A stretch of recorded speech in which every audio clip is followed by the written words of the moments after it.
कोयत्याने वार करत युवकावर टोळक्याचा हल्ला, उपचारादरम्यान युवकाचा मृत्यू.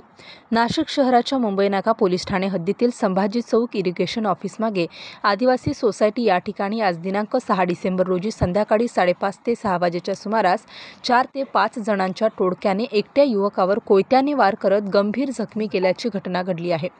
या युवकाचा उपचारादरम्यान नाशिक जिल्हा रुग्णालयात मृत्यू झाला आहे.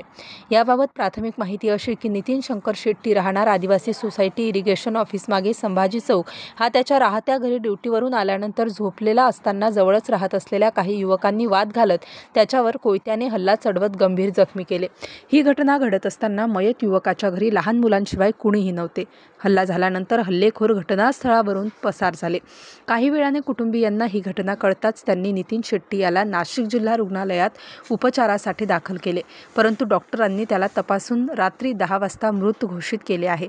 या घटनेची माहिती मुंबई नाका पोलीस ठाण्याचे वरिष्ठ पोलीस निरीक्षक नरुटे यांना समजताच त्यांनी मुंबई पथकासह घटनास्थळी धाव घेतली आणि या घटनेचा पुढील तपास त्यांच्या मार्गदर्शनाखाली API सुधीर पाटील व त्यांची टीम करीत आहे.